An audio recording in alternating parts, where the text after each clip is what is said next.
Good afternoon, everybody. Pigskin Pete here. Happy Friday to everybody. Dilly dilly. Welcome to the Friday Night Beer Drinkers Live call-in show, where every week we do this. And, of course, like always, this show will be driven by the callers. The number to call in is 855-902-9368. As always, every week, this show is sponsored by Roadshow Sports and my man Catfish from the Volunteer Roadshow.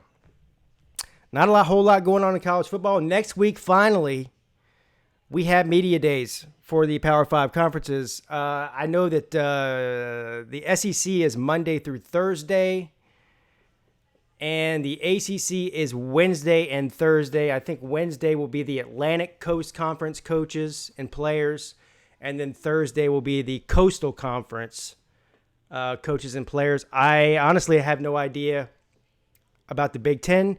I think the Big Ten might be the same days as the ACC. I'm not sure. I also don't know about the Pac-12 or the Big Ten. Let me see who's in the chat here real quick, and then I will check the phone lines. Clemson Carson, good afternoon to you, sir. Tiger Raven says CLEMSONTIGERS. And he did that in impressive fashion there. Good afternoon, Pete from Elk Ridge, Maryland. Good afternoon to you, sir. Ramon Jordan, what's good, Pete? What's up with you? Boilermakers Forever is in the house. The General, coming through as usual. Did this a little bit earlier tonight than normal. Sometimes I don't usually go on until 8 or 8:30. But this seemed like a good time to go on for some reason. So, I'm going to go ahead and check the phone lines real quick. And no. So what I will do is wait for somebody to call in and answer questions in the chat. Shoot.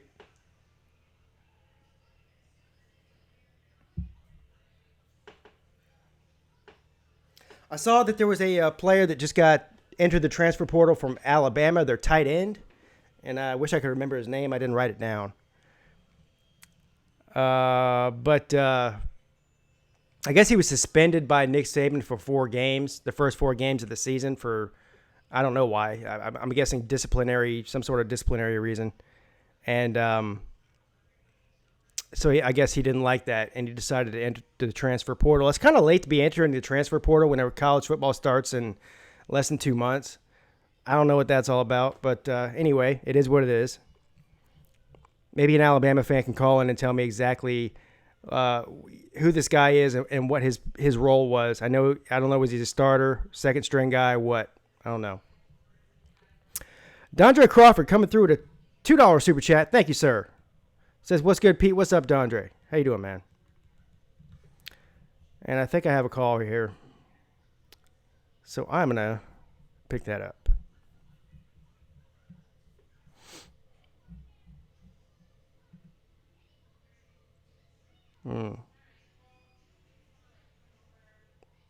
No, I don't.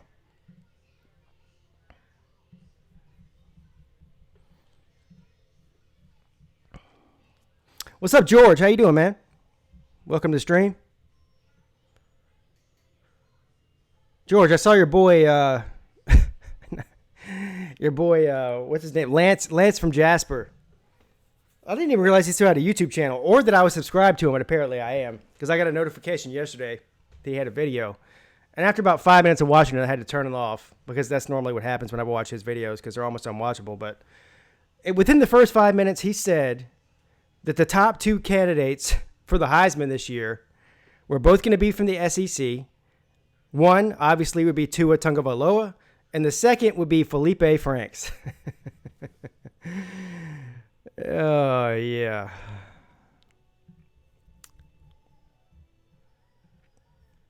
All right. Looks like I got a couple calls here. We'll go ahead and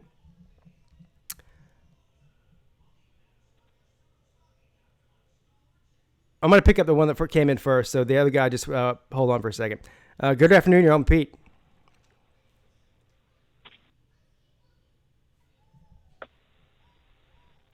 Is he there? Yeah. What's up? It's me still. Yeah. You're on with Pete. What's up, Oh, George? okay. I thought you were trying to three-way us or something. No, what's up, George? How you doing, man? Well, anyway, as far as Florida goes, if Felipe Franks turns out to be a ball, he's 8 feet tall, weighs 400 pounds. He can run over you. If he can make some accurate passes, we're in good shape, man. We got some tough games. We got LSU, Georgia, Auburn, Miami. If he can do that, then yeah, hell yeah. Hey, so he'll be in the conversation. I just read something that he was he signed with a Major League Baseball team. Is that true? Isn't that incredible? Somebody drafted him. He could have left college right now and went and got $4 million a year. He has a 90-mile-an-hour fastball, and he can throw the football 80 yards. You know. Hey, listen, I'm going to be honest with you. I didn't even know he was a baseball player. Hey, this is even worse. Neither did I. So he's a pitcher. I'm assuming. Mm-hmm. Okay. Crazy, huh? So who did he get drafted by? I'm thinking the Mets, but I'm not sure. Okay. I think the Mets. Wow. Well, I guess that's good news. I know. That's good news for him, you know, because I don't think he's going to be an NFL quarterback, so at least he's got somewhere else he can go and make some money. So that's good. You're right. He may not make it in the NFL, but I think he will, and I think he'll probably go to Pittsburgh and take Roethlisberger's place. That's a hot take. That's a big dude, man. He's 6'6". He weighs like 300 pounds or something. He's crazy. Well, I'm not saying he's not. If he ever figures out what he's doing, he's good. I'm not saying he's not a good athlete, but I don't know if he's going to ever be a starting quarterback in the NFL. That's all I'm saying. And I certainly don't think he's anywhere in the stratosphere for being a Heisman contender. Do you? Yeah. You got to guess. You got to go big before the beginning of the year and wait till you're proven wrong. You know, it's your only chance to make those outrageous claims. Yeah. Well, listen, Lance from Jasper is the only one I'm hearing say that. So, I mean, that tells you everything you need. Lance is a phenomenon. He's phenomenal. He's a phenomenon. That's what, yeah. Okay. Yeah, I agree. He's a phenomenon. You're right. Hey, but he's been close to right. He's more right than wrong so far, so we're going to have to see now. He's made some bold claims this year. Well, yeah. We went 10-2 last year. He said 12-0. That's close. Way better than what other people were predicting. And this year he says 11-1. So we're going to see. And the playoffs. 11-1. So we're going to see. So who's the only loss going to come to? And a spot. It doesn't really matter at that point. Probably the last game against Clemson. Yeah. Oh, but that's not possible. That would be 14-1. I don't know what he says. I don't follow him that closely, but he does call me. He has my phone number, and we text each other once a month or twice a month. I send him random shit. I'm the one who told him Felipe's going to win the Heisman. Oh. Yeah, well, next time that's funny, huh? Next time you talk to him, tell him I said hello.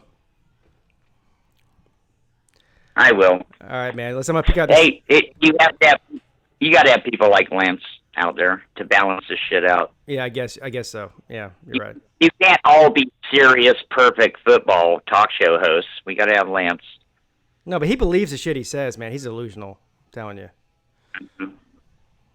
Yep. Yeah. All right. Thanks for taking my call, Pete. All right, George. Have a good one, man. Thanks. Go Gators. Beat Miami. See ya. All right. There you guys. There's George. I'm going to go ahead and take this next call here. Good afternoon. You're on with Pete. What's up, Pete? It's Lane, Tech fan. What's up, man? How you doing? I'm tired still. Been working all day. Yeah, you sound your connection's not very good on your phone. Yeah, I know. Where you at? Are you in a cave? No, I'm up in the mountains. Oh, okay. Well, that sounds fun. You know, I'm not even here to talk about Tech. I don't know if Lou's here or not, but apparently I piss him off every time I do. So I'm just not gonna be. I'm being nice today and not get on his nerves. Who piss? You talking about Uncle Lou? Yeah. All right. So what you got? What you want to talk about? Actually, I want to talk about NFL for once. All right. I see you're a Panthers fan. Yes. So you've heard the progression about Newton's shoulder, right? About who? That he might Cam about his shoulder. Yeah. Do you think he'll be back in week 1, or do you think it'll take more time? Well, from what all I can go by is what they're saying, and they're saying that he's ahead of schedule and that he plans on starting week 1. He's been a full participant in the camp, so I'm gonna take their word for it that he's gonna be ready to go week 1. But I don't know. I mean, sometimes you never really can trust exactly what they're saying. You know what I'm saying? They'll never tell you exactly what's going on. But I'm gonna say since He'll he be is back. since he's throwing full at minicamp, so I would imagine that he'll be ready for week 1. Mm-hmm. I mean, Carolina's my second favorite NFL team, but I honestly would be curious with Carolina in the next draft. I wouldn't be surprised. I'd be wondering if they'll maybe draft Kelly Bryant, actually. Draft who? Kelly Bryant. Do you think that would be a possibility? No, they just used a fairly high draft pick on Will Grier, so. That's right. I forgot about that. Yeah, so I'm assuming they're gonna ride that train for the next few years if something happens to Cam or something. I don't know, and honestly, I wouldn't really want them to draft Kelly Bryant. So, you know, and unless they're planning on having him as a backup or something. I don't think Kelly Bryant's going to be a elite starting quarterback in the NFL.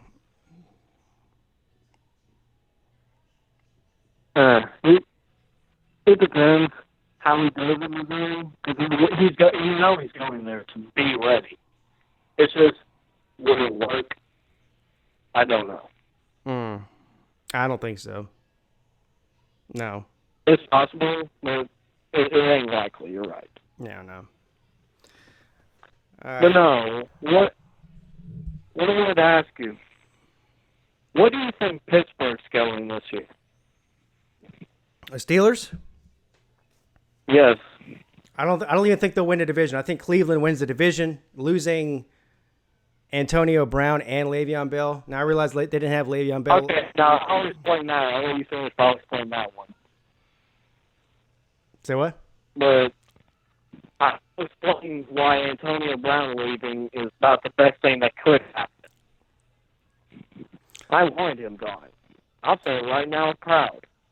Well, he was a damn cancer in the locker room. All right, well, I mean, that's fine if you don't like him, but he was the best player on the offense. I'm not saying he's not talented. I'm not going to sit here and say that. But the problems he caused were it didn't help the team any. I'm fine with Juju being number 1. Hell, he had more yards than Brown last year when he was supposed to be the number 2. Yeah, I'm just not. So I think it'll be fine. I say the same thing to Giants fans when they, talk. They're glad that Odell's gone. I get all that, but there's no situation. There's no situation in professional sports where the best player on your team leaves and you get better. That I just, I don't feel. I mean, that's why I think Cleveland's going to win that division. Not. Pittsburgh. No, Cleveland did the right thing. They've done the right moves in everything. It's just, is the Cleveland curse going to happen again, and then Baker Mayfield just breaks his leg or something? That's really the question now. Well, yeah, here's the thing. Baker Mayfield has to stay healthy. Without him, they're, a 6-win team. But with him, they can win 10 or 11 games, make the playoffs. And if they get in the playoffs, who knows what can happen. So. Exactly. Yeah. No. But, I mean, we have one of the most underrated defenses. I'll say that.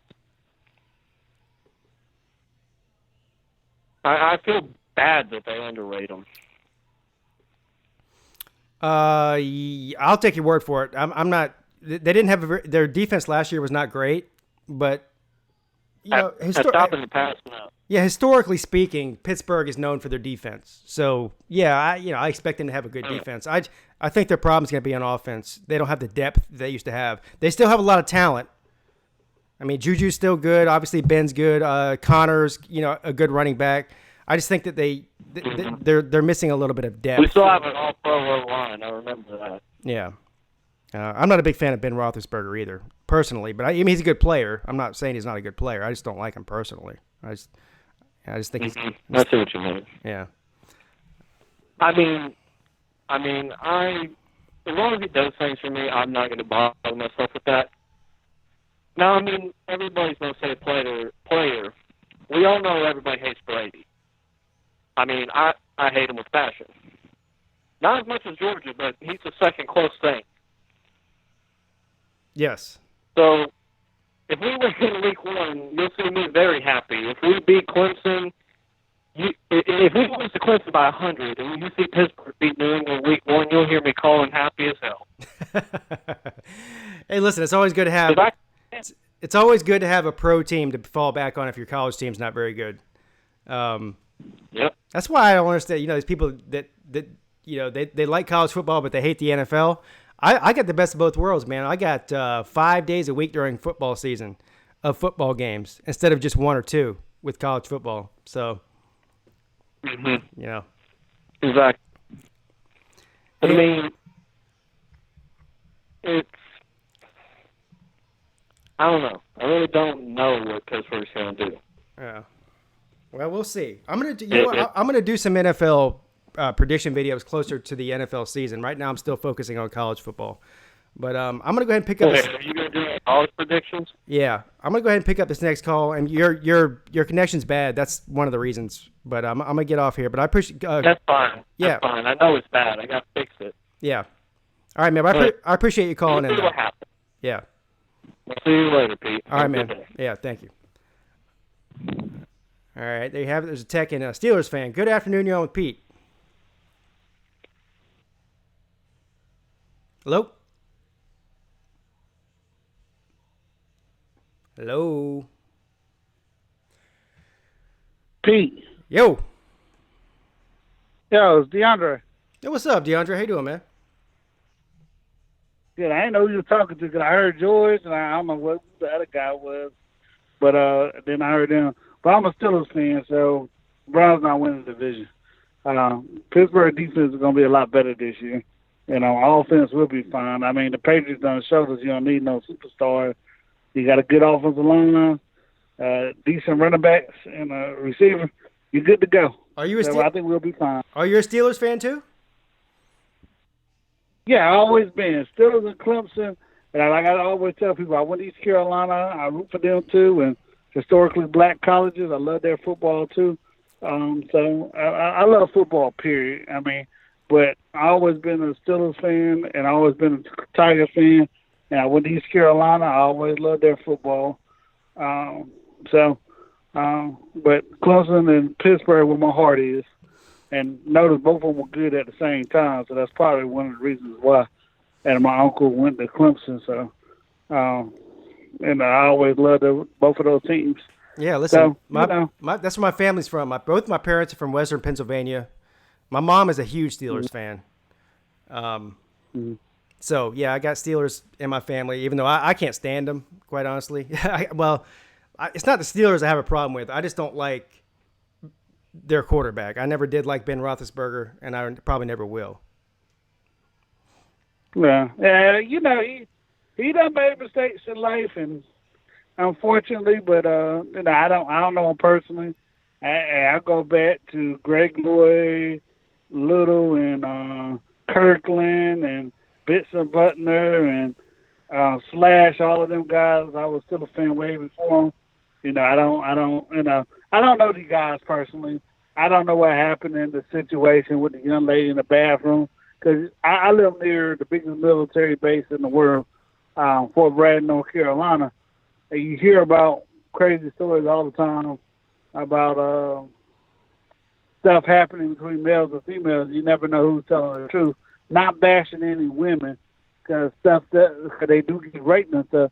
But sometimes you got to ask the question, how do I get put in this situation? So, I hear that he's not good with the media, but like I said, I always love the Steelers, and I don't know the guy personally. So, I'm sure when we all go dig up some dirt on somebody, we all will come up with some stuff that we all done did in the past that people might not respect, but that's part of being human. I mean, I wasn't even talking about his whole thing with the woman. I'm not saying he did that or didn't do that. I'm just saying I just don't like his attitude. But let me ask you something. What do you think about these media days coming up? These ACC media days, these SEC media days. I think I can't wait for it, but I keep trying to tell people. Everybody keeps saying the ACC is weak. Florida State's going to be really good this year. Everybody keeps saying Syracuse is what Clemson got to look out for this year. That bye week after that Clemson and Florida State going to come off of, that game, Clemson still probably a build by 14 or more, but that game going to be really tough. We're going to score a lot of points late. We're going to wear them down. But if you look at Florida State's recruiting before Willie Taggart, we still have 5 stars, a lot of 5 and 4 stars recruits out there. And I just can't see Florida State staying there. I think Miami's going to be much improved. I think UVA is going to be solid. Excuse me. I'm going to say this. I told another guy this. I'm tired of hearing about Syracuse. Clemson's going to beat their ass this year. I'm talking about, you go back to that 2 years ago where Syracuse beat Clemson. I keep trying to tell people, I know Kelly Bryant played, but he was on a hurt leg on a short week, and they barely beat us. And the kicker, Huger, broke his leg before that game. We had another guy kicking. He missed 2 field goals. He on national TV on the short week, and he's kicking field goals for one of the top 4 teams in the country that year. They made the playoffs. They were one of the top 4 teams. So Clemson lost to them. Last year, Lawrence gets hurt. We were changing quarterbacks. No, this is nothing against Chase Bryce. If you think about Chase Bryce, he was the 6th quarterback on the depth chart when the season started. Yeah. Because, I mean, if you think about it, you had Hunter Johnson, who was the number 1 player, number 1 quarterback in the country. He was behind Zach Simmons, who was up there. He was behind Trevor Lawrence and a whole bunch of other people, Kelly Bryant. He was the number 6 quarterback. And I'm sure that Israel guy, I can't remember his name, he transferred to, he was ahead of Chase Bryant. So we beat them with a 6-string quarterback. And I know he was a 4-star player, but he still was 6-string, though. So that, I mean, I just don't think, if we're healthy, we're going to murder Syracuse. And I think Dabo's going to run the score up on them. Yeah, no, I agree. I think that people are making too much out of Syracuse. I still do think Syracuse is going to be a good team. They still might win 8 or 9 games, which is, historically good for Syracuse. That's better than what they normally do. But yeah, they first of all, Clemson is past the time where they're letting Syracuse be a trap game. So they'll be ready for that game. And also Syracuse losing their quarterback, who is really a gamer and a baller, is going to hurt them. So I agree with you. I do think I agree with what you said about Miami. I think they're going to be much improved, compared to what they were last year. Last year they were sort of overhyped because of the season they had before, but they did not have a quarterback. Let me put it this way. They might have had a quarterback on the roster that was good enough to win games, but they didn't have a steady quarterback situation. They were going back and forth between Rozier and Perry, back and forth, back and forth, back and forth. I hope this year what they do is they choose a quarterback, whether it's Tate Martell or Perry, and stick with him from day one and ride it out. Don't be flipping back and forth from quarterback to quarterback. I even think Virginia Tech is going to be good. I think it was 2 or 3 years ago, the ACC, Clemson, I think it's the year they lost to Alabama in the national championship game. They played the hardest schedule in the country. Yeah. Everybody in the ACC was good. They beat 5 ranked teams before the end of October. I think that was 2 or 3 years ago. Yeah, that was 2017. Yeah, 2017. That's right. Right. Yeah. Yeah. They're not as bad as people let it seem to be. I just think that, that everybody had a bad year last year. Virginia Tech lost a lot of players who transferred or hurt. I just don't think that ACC was as bad as people think they are, and I think they're on par with the. I think they personally. I give it to the SEC. They're probably better. But I don't think the Big Ten or the Pac-10 is better than the ACC. No, I agree. No, Top to the bottom. SEC is the SEC is definitely the deepest conference right now. Nobody's going to dispute that. But Right. I agree. I don't think that the ACC is as bad as people say it is. And we'll see this year. You know what? I listen to this every morning on my way to work. Is the First Team. It's on ESPNU radio with Greg McElroy, and he was saying that his dark horse to as a team out of the ACC to really make some noise this year is Virginia Tech, and that's based on his conversation that he had with Justin Fuente, the head coach there, who said that they had players there. Last year was the last year, the seniors that were left over from the team that he took over from the previous coach. And a lot of those guys, they did not want to compete for starting jobs. They felt like, I'm a senior, I'm a junior, I don't want to compete. And so you had a lot of people giving up. He said all those guys are gone now. So this is the first year that Justin Fuente has had all of the players that he's recruited at Virginia Tech. And so he feels like it's a different culture there. Now, I've been the first to say I've come down on Justin Fuente because last year I said I'm giving him this year and I'm giving up on him if he doesn't show me something. And last year was an abysmal year. It's probably his worst year there since he started as a head coach there. So I'm gonna reluctantly, very reluctantly, give him one more season to show me something. One more season. This is it. And I'm actually giving him more than I thought I would give him. If he can't show me something this year, if he can at least compete with Miami or Virginia or whoever else for the Coastal Division, then I am done with Justin Fuente, period. But I'm going to give him one more year to see what they can do. And another team everybody needs to watch out for is Carolina. And I keep trying to tell people that Carolina is not as bad as they've been the last 2 years. Injuries, I don't know what Fedora was doing up there, but Carolina has money. If you look at Carolina recruiting, they was only behind Florida State, Clemson, and Miami recruiting the ACC. Carolina is a dangerous game. They got a new quarterback. They're not going to beat Clemson, but they're going to shock a whole lot of teams this year because the way they throw the ball down the field. That guy came.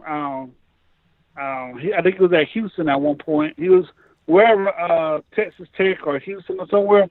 That's where the offensive coordinator. Matt Brown is the figurehead. We all know that most coaches are the figureheads, and they don't really have hands on the team. He got some coordinators in there that's going to help Carolina win. I'm not saying they're going to beat Clemson, but watch out for at least a 7-5 season or 8-4 season. They're going to be a lot better than when people were thinking they are. Carolina is 2 years removed from playing Clemson really tough, or maybe 3 years removed. Yeah. But for playing Clemson tough in the ACC championship game. The only reason why they lost to South Carolina because Marvin Williams kept throwing interceptions in the end zone. South Carolina, they would have blew South Carolina out. If Deebo Samuels returned a kick for a touchdown, they would have beat South Carolina that year. I mean, and they would have beat them badly if those two things didn't happen. I mean, so all the Clemson fans think about Syracuse. No, don't watch out for Syracuse. Watch out for Carolina this year. They will be a lot better this year. At the ACC as a whole, going to be better. And another conference that I'm watching for, which I think is the third best conference, is the Big 12. All of them, if you look around, they're really going to be really good this year. I agree. Oklahoma, Texas, Baylor. Hey, I can't wait to see it. Yeah, I agree. All right. All right, man, I'm going to have to let you go. I got someone that's been holding for a while. But thank you for calling in. I agree with you about North Carolina. That could be a trap game, and I think they're going to be much better in the next couple of years. Thanks, DeAndre. Right. All right, I see the general. General, I see you on the line. Hold on. I'm going to pick up this other call first. Just sit tight, sir. Thank you. Good afternoon. You're on with Pete. Pete, what's up? This is Sean. What's up, Sean? How you doing, man?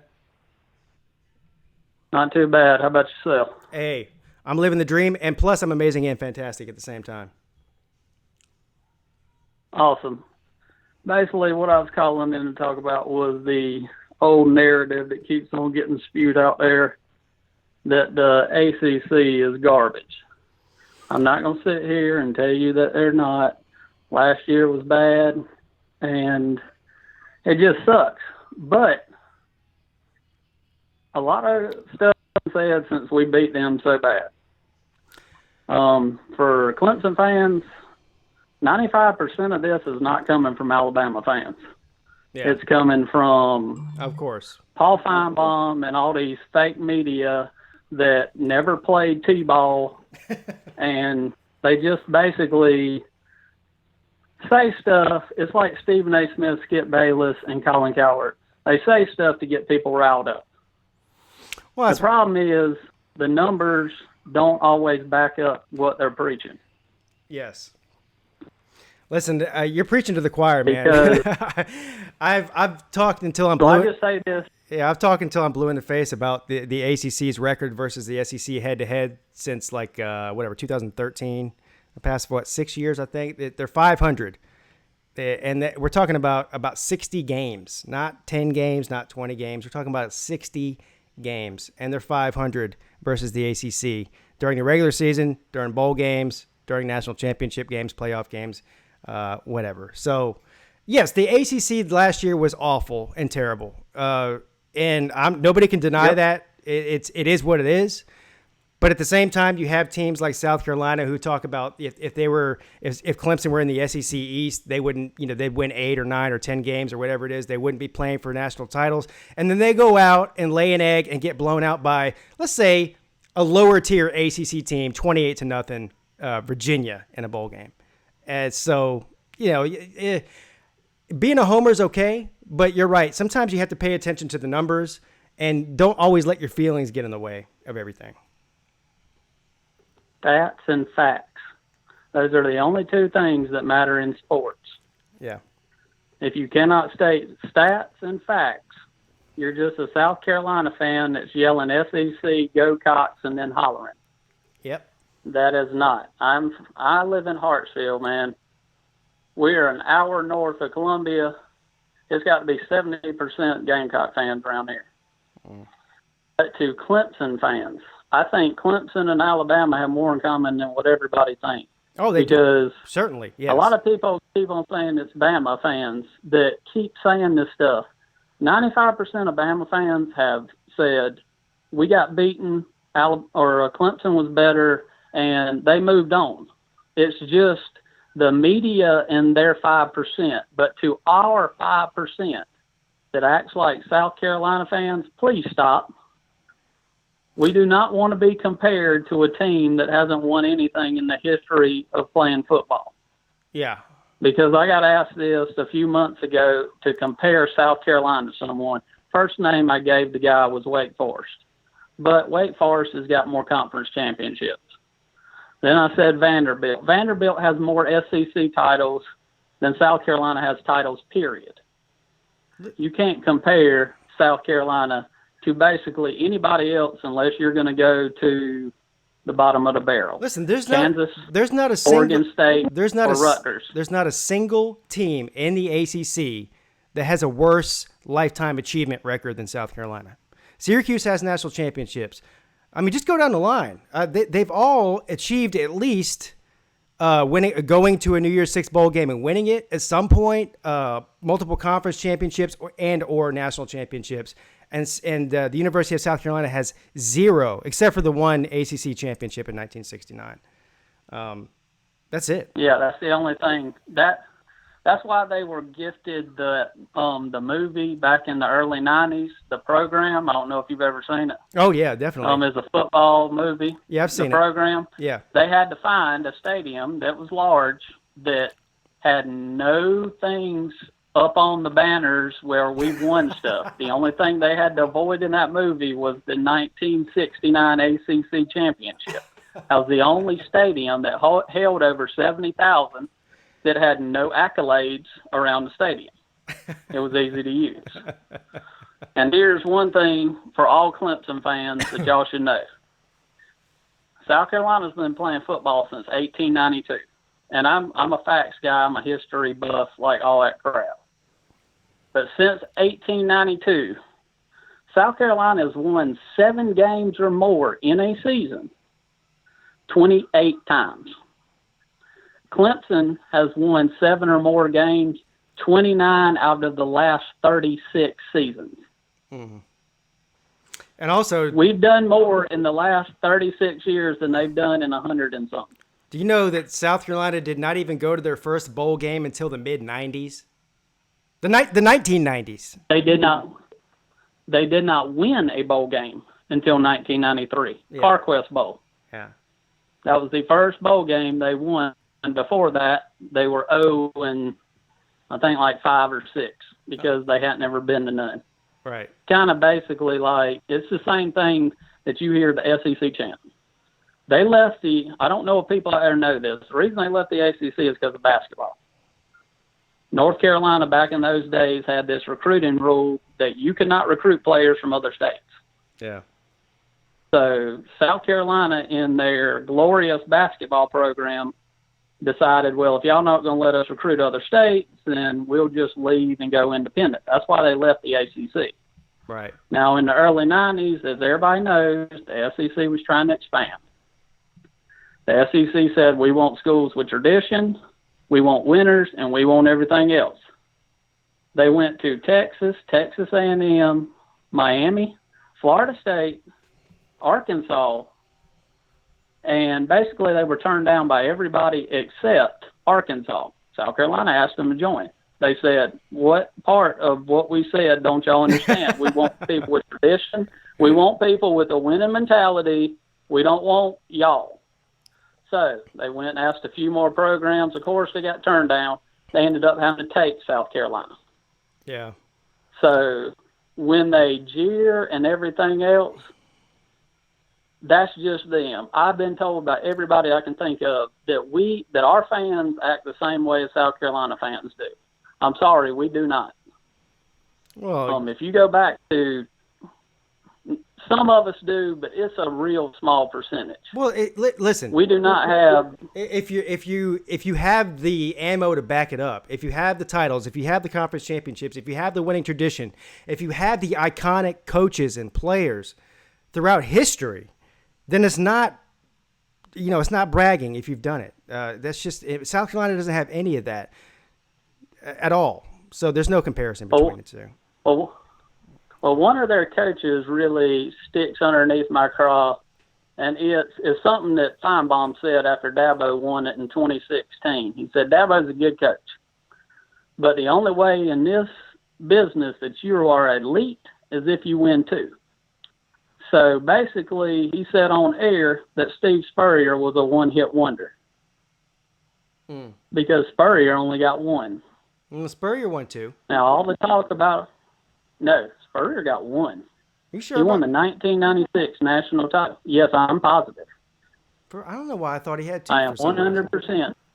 No, he is a one-hit wonder like Philip Fulmer, like Les Miles, and several other, Gene Chizik. Because Feinbaum likes to say Larry Coker and Gene Chizik are one-hit wonders when it comes to national titles.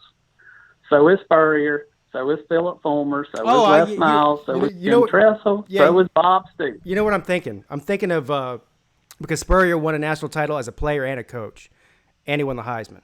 That's what No, he did not. He won the Heisman. He did not win it. Florida was a garbage factory before Spurrier got there. As a player. Florida was one of the laughing stocks.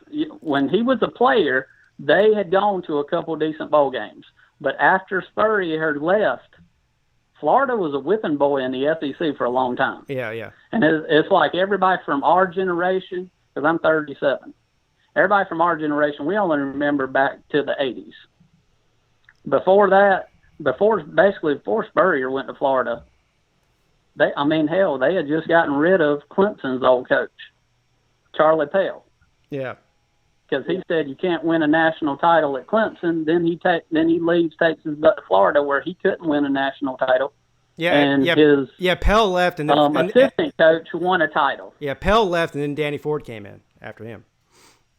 Yep. Yeah. And Danny Ford did what he said couldn't be done, which was win a national title. Right. But even Ford, you could say Ford was a one-hit wonder, but you have to lump all them coaches in as one. Now, I was one of the people all the way up to 2013. I wanted Dabo gone. All my friends still give me crap about that because they were just like, man. And on with Dabo was losing to South Carolina 5 years straight. Yeah, I didn't because he had basically to that point, he had like the second or third worst record ever for a coach against Carolina. Yeah, I didn't want him gone. I mean, but I am so glad we held on to him. Yeah, a lot of people wanted him gone. I definitely didn't, just because I could see that he was already winning more games. You know, forget the South Carolina game. He was already winning more games than Bowden, and he was recruiting better than Bowden was. So that's the only reason I didn't want him gone. Yeah. But a lot of players, I'd say the fan base was probably split about 50-50. There was sort of an infighting going on within the fan base about whether or not Dabo should be fired or not. So I'm not dogging you for it because and all of us were, and everybody that was on that side, including me, was wrong. Yeah. Because if we would have got our way, we'd probably have some other crap coach in here right now that was winning 6, 7 games, 8, maybe 9 max, and not giving us anything. But what he's done in his 10-plus years, he's already the greatest coach in Clemson history. Oh, God, yeah. And I'm sorry, he's passed a lot of other teams, too, because it's like when we won, I think a week or two after we won this past year, the poll goes up. Who's better, Spurrier or Dabo? And you have all the SEC homers talking about it's Spurrier. He was innovative. He was a one-hit wonder. That was all he was. He was the same thing as Larry Coker and Bob Stoops and Philip Fulmer. He won one, and that's all he could ever win. And on top of that, he went to South Carolina, won some games there, but never won the SEC. Never won a New Year's Six bowl game, and then he left the program in shambles. So that's a little bit of a dark stain as far as I'm concerned on Spurrier's legacy, is the way that he left South Carolina in shambles. Well, I mean, he's not the only one that's done that.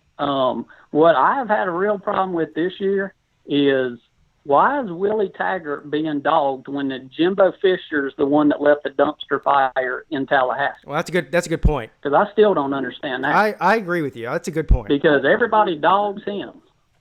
But I want you to go back to 2015, 2016. His offensive line was garbage then, and they still won 10 games. Yeah. Yet, they just all of a sudden, and I hate to tell everybody, those people on his offensive line were 4 and 5 stars.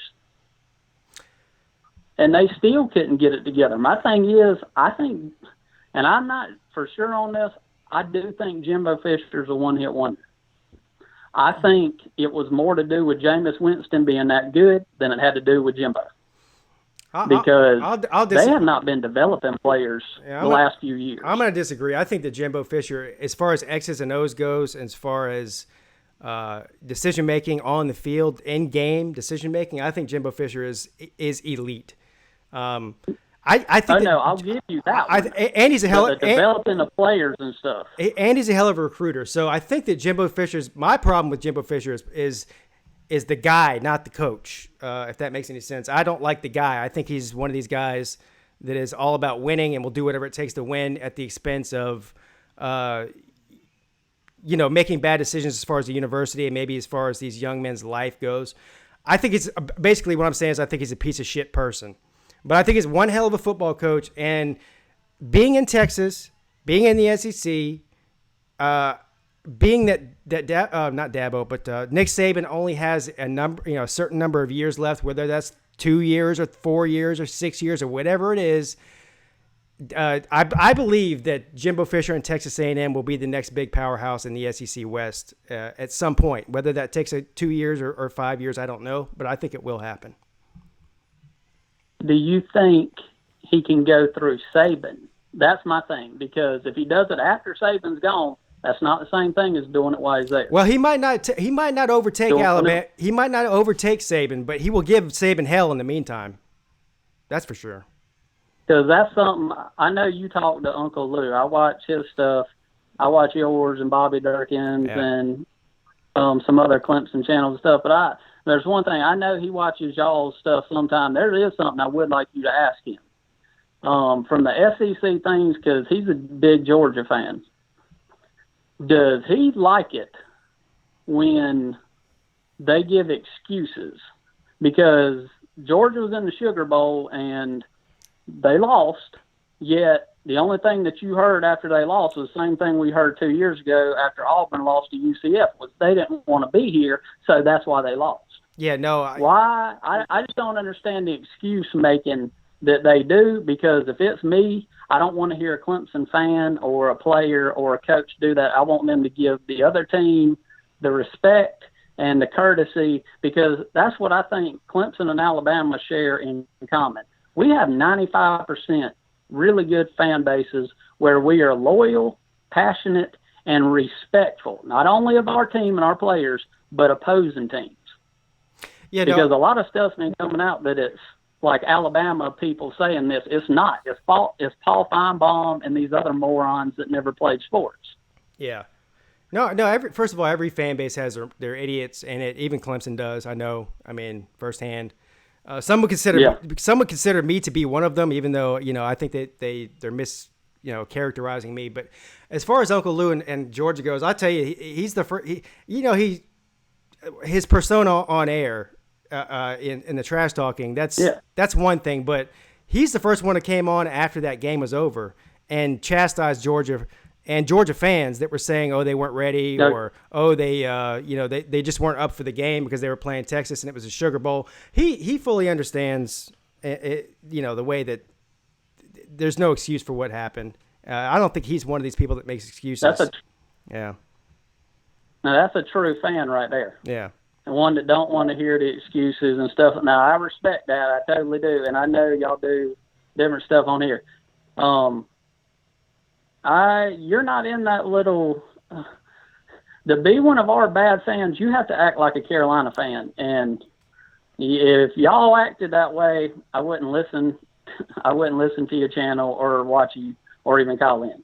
The same thing with Bobby Durkins. And I mean, I even watch Uncle Lou. I know he's a Georgia man mainly, but he talks about other college football things as well. Right. The only thing I would tell y'all ought to be putting Feinbaum out of work because, and this is the only thing I'll say to the SEC as a conference. When he is your spokesman and he looks like an anorexic, four-eyed nerd that did not play a single bit of sports, including t-ball or male cheerleading.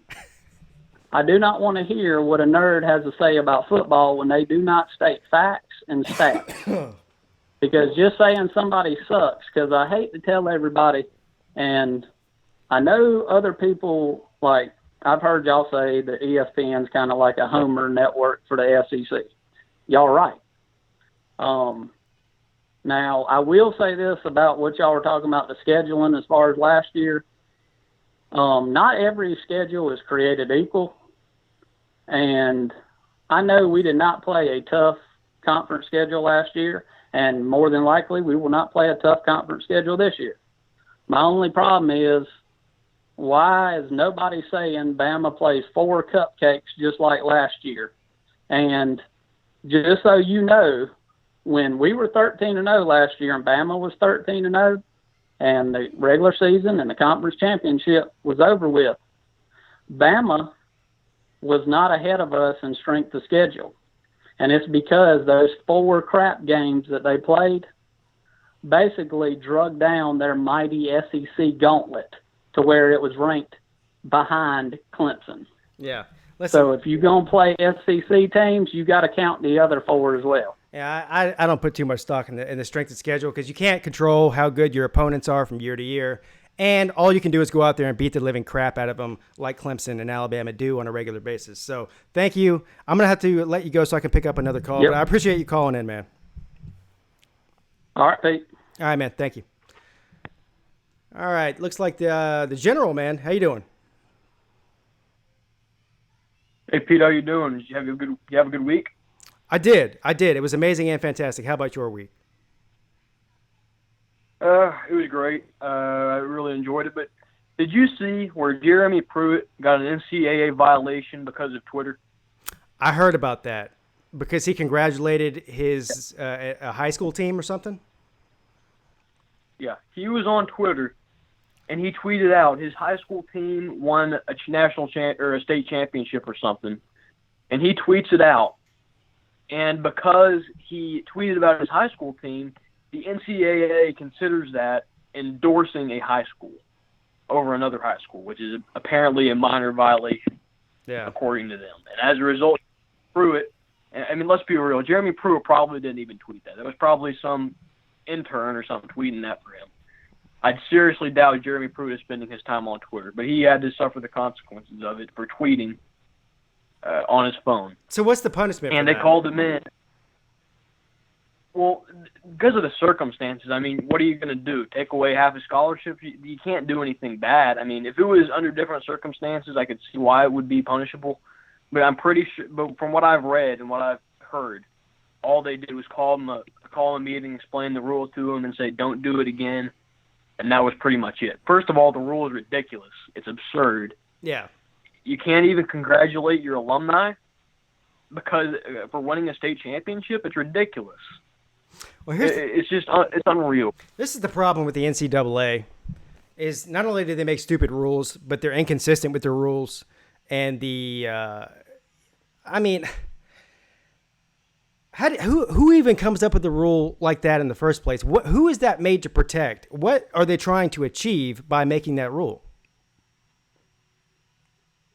It doesn't make any sense. I mean, I assume what they meant by it was they're trying not to endorse any high school over the other, so all the high schools are technically equal when it comes to coaches' attention. Well, here's what here's what you do. Here's what you do. You have somebody that on the board at the NCAA who takes 5 minutes out of their day to look into it and say that Jeremy Pruitt has a personal connection to this school in his past, and then they just sign off on it and say, okay, this is nothing to, this isn't him trying to recruit. This is just him congratulating a former school, and it's done with. But there is no sort of common sense process that goes into the NCAA rulings anymore, or ever.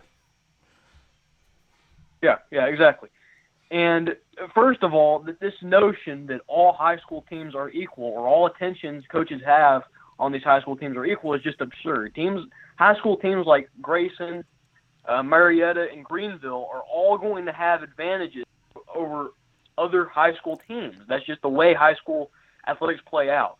And to try to even that out, it's impossible to do. And second of all, also in Tennessee Vol Twitter, people on Twitter did a little bit of digging, the Tennessee fans on there, and they found out Dan Mullen did the exact same thing. Endorsing a high school brand. And you know what he got? What? Absolutely nothing. Yeah. Absolutely nothing. No repercussions, no meeting, no minor violation, absolutely nothing. So that begs the question, why was Dan Mullen not charged with a violation? He did the exact same thing. Are they looking into just different coaches? Well, I don't get why you wouldn't charge Mullen with the same thing. Yeah, well, that's a question that will never get answered, but it doesn't really matter because it's a stupid rule. And here's I think that most people, unless they're really, really big time homers, can look at because I read that on Twitter. Somebody tweeted me that thing about Pruitt, and my immediate response to it was, well, that's a stupid rule. Who cares? And of course, I know there was probably, a million other people that, or maybe South Carolina fans or Florida fans or Georgia fans or whoever hates Tennessee are probably making a big deal out of it. And but if you're not a complete idiot, then stuff like that should just roll right off your back, and nobody should really pay much attention to it, because the more attention that gets paid to it, the more credibility they give the rule in the first place. Mm-hmm. Yeah, and I tweet out stuff I help run Catfish's Twitter from time to time, and I tweet out the article about it, about how, the violation, and they got like 4 or 5 replies, and literally all of them were from rival fan bases, and every single one was saying it was a ridiculous rule, and that gives me hope a little bit that we can come together as college football fans and just show that this rule is ridiculous, even if it affected a rival team and not your own. Well, if you're looking for any sort of common sense in the NCAA rule book, then you'll be waiting a long time. Yeah, it's going to be a while. Well, thanks for taking my call, Thick Skin Pete. I'll talk to you next week. All right. Bye. Thanks, General. And I'm going to go ahead and pick up this next call. I'm reluctant to pick this up because I have a feeling this is not going to be good, but we'll see. wish me luck. Good afternoon, you're on Pete. There's a digger over here. Nigger, nigger, nigger, nigger, nigger, nigger, nigger.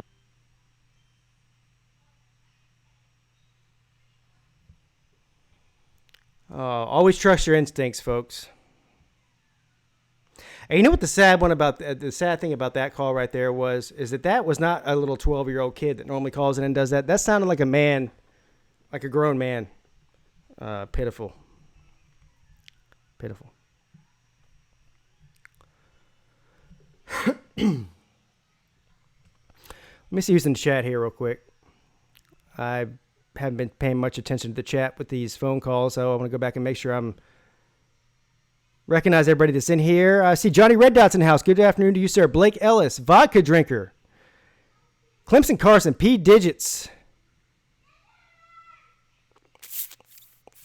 Billy Dawson. Jake Barnes. Florida has only has 3. Spurrier 1-1. Urban 1-2. Gotcha. Ramon Jordan. Luigi Green. My Charleston friend here. Mike Bardis. MCD Sports. Sooner Ace. Sooner Ace, haven't seen you in a while, sir. Andrew. Little C7. Seeing some very familiar faces and some faces I haven't seen in a while in here. That's how you know. Ashley Snell, by the way. That's how you know that college football season is getting very, very close, because there's certain people that only show up during the football season or close to it, and then some that are here year-round. And I definitely know the difference for anybody who thinks I don't. Buzz Czar, just dropping by. Good afternoon to you, sir. Complete Control.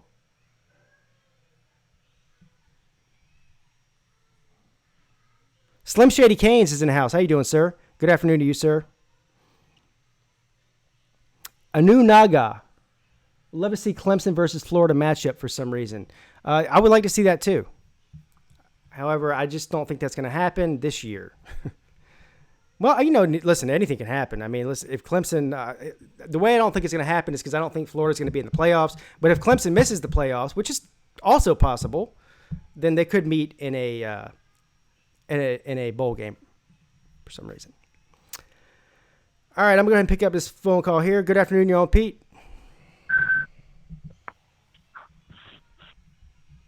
Hello? Yeah, good afternoon. You're on Pete. Good afternoon. This is McD Sports 4. Oh, what's up, man? How you doing?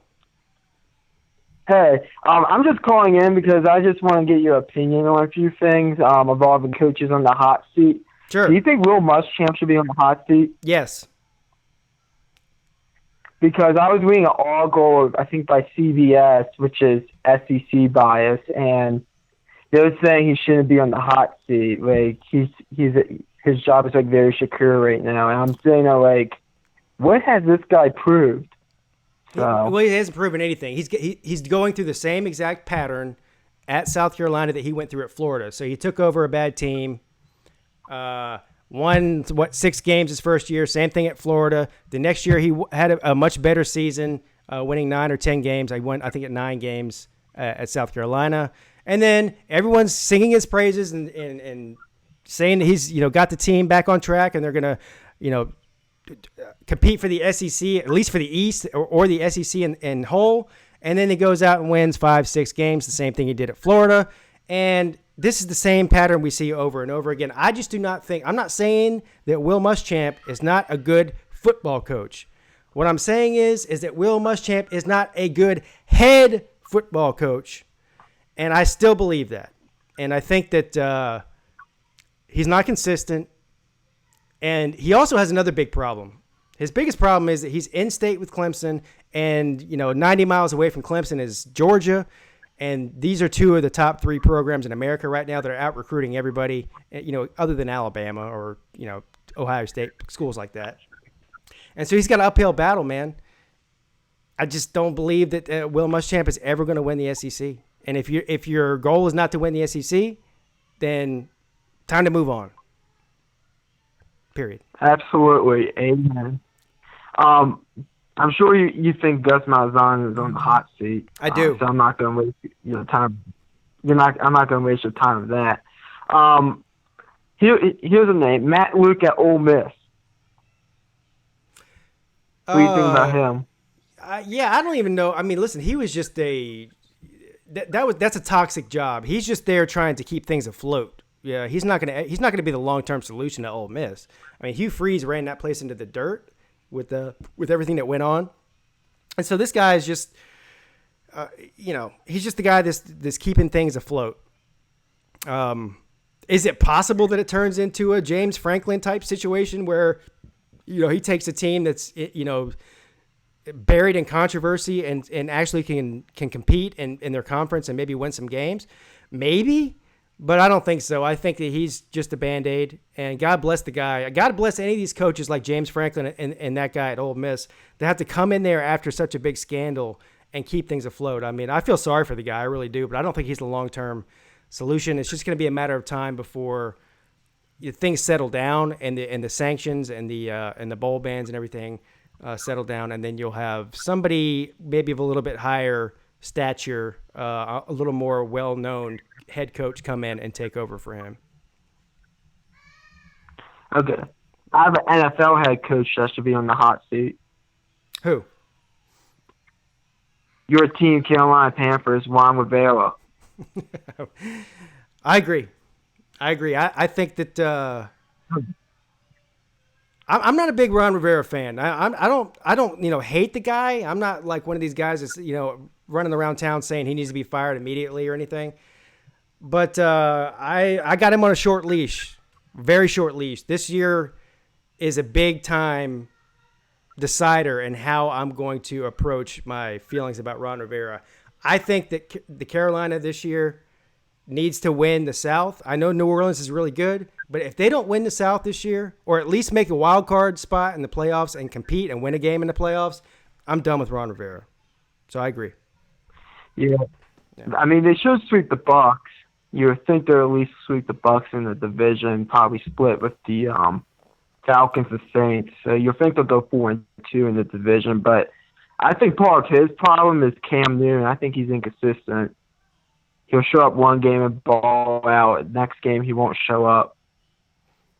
I mean, I'm listen. You're barking up the wrong tree. I like Cam Newton. I think Cam Newton's an elite quarterback. I think Cam Newton has done more with less talent around him than most quarterbacks do.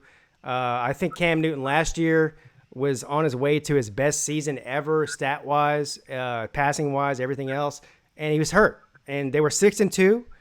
He had a shoulder injury. He played through the shoulder injury, and they lost whatever it was, 6 out of their last 8 games. And that was not Cam Newton's fault. That was the coaching staff's fault for not having an answer for, if Cam Newton gets injured. And so that's a lot of the reason they went out and got Will Grier, was to try to answer that. If Cam Newton gets hurt, we have somebody that can carry the load. The problem is Will Grier is going to be a rookie, and no rookie comes in and, takes teams to the playoffs for the most part. So, but I agree. Lamar Jackson did. Well, you're right. Yeah. Lamar Jackson's a better football player than Will Grier, in my opinion. True, but I'm just telling you, a rookie that did. I mean, I'm going to tell you straight up, I'm a Tennessee Titans fan, so I don't really pay much attention to the Carolina Panthers. But I think, I just think the problem is Ron Rivera. I think he should be on the hot seat. I'm telling you, Cam's inconsistent. I'm telling you. So that's just my opinion. But I'll go ahead and get out your hair. Thanks for taking my call, and have a nice evening. Thank you. There you have it, folks. MCD Sports calling in. I don't know if he's ever called in before. I don't think he has. I'm going to go ahead and shut the call-in studio down. And I will take a few minutes here in the chat to answer some questions. We are sorry, but the show has ended. Before Goodbye. Before I shut it down for the night. So now's your chance.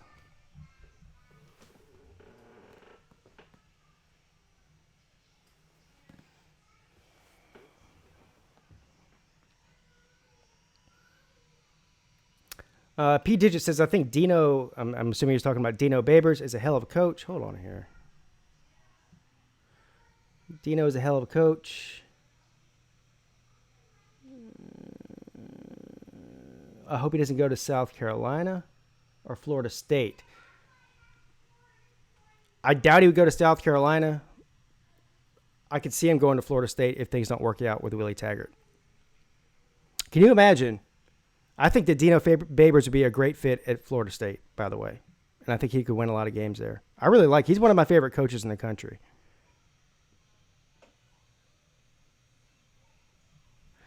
Complete care. Travis Etienne drops 1,500 yards and Lynn J. Dixon 1,000 yards. That's a pretty bold prediction, but it is a good prediction, especially with Feaster leaving.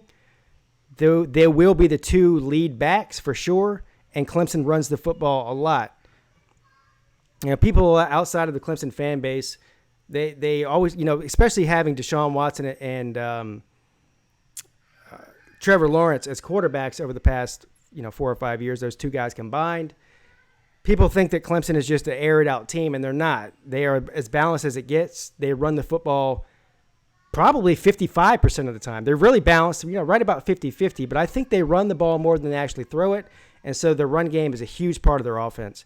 And having Feaster leave is going to open up the door for Lynn J. Dixon, and they will both have a lot of yards. So I agree with you, as long as they stay healthy.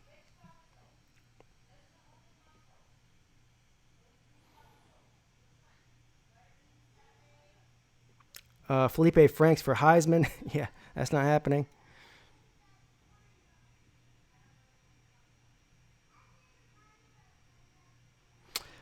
Vodka Drinker says, if Lawrence goes down for a couple of games, do you have anyone that can carry the team until he gets back? Yes, Chase Bryce can definitely carry the team. It's going to depend on, it's going to depend on who they're playing, what time of the year. So, in other words, would I want to see Chase Bryce go play a full game against A&M and Syracuse? Not preferably, but if you get into the middle part of that schedule, when they're playing Wake Forest and, whatever the other ACC teams are they're playing during the middle of the schedule, that's much more manageable. Also, the true freshman Tyson Pamanuchu, or whatever his name is, I can't pronounce it because it's got more letters in it than the alphabet itself. He's also a very good player, but obviously inexperienced. Listen, here's the bottom line.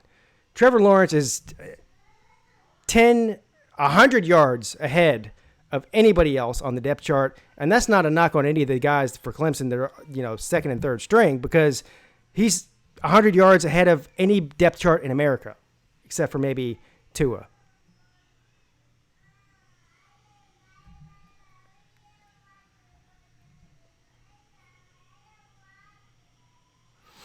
Gators will be in the playoffs. Bet that. Chad Whitaker, you must be listening to Lance and Jasper. You guys are drinking the same Mullinade. I'm not opposed to saying that Florida is going to be a much better team this year and maybe give some teams hell. But playoffs, I don't see it. Not this year.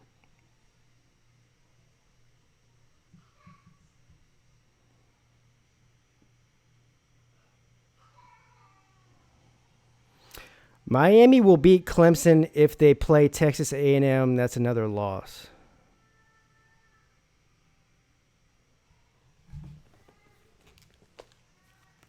Let me try to read that again.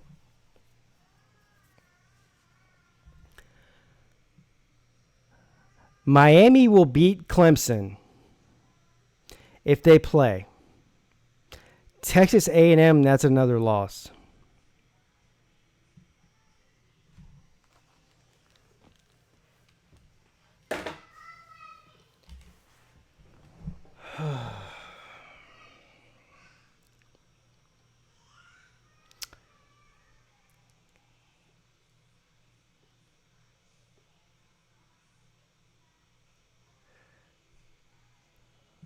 Pete mistakenly misread me saying USC for USC Junior. I never refer to chickens as as Southern Cow. No, I don't even know what you're talking about.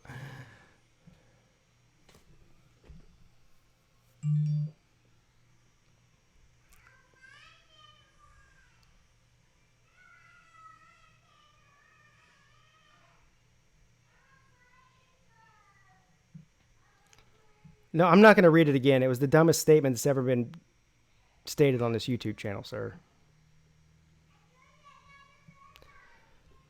All right, guys, listen, I'm going to get off here. Let me thank you. First of all, let me thank all of you for stopping in, every single one of you. Thanks for all the people that called in. Thanks to all the Patreon members. Billy Dawson, Tiger Nation, Catfish and Volunteer Roadshow, Hound Dog, and Border Bob. Thanks to Dondre Crawford for the super chat. And what else do I got to say? Who else do I have to thank here? Oh, tomorrow night at some point, I will be going on Uncle Lou's live stream to fill in for him for 30 minutes to an hour. We'll see how that goes. So look for me there. Coming up next Monday. Next Monday, I'm doing another behind the camera interview. And I think you're really going to like this guy that I have lined up. So keep an eye out for that.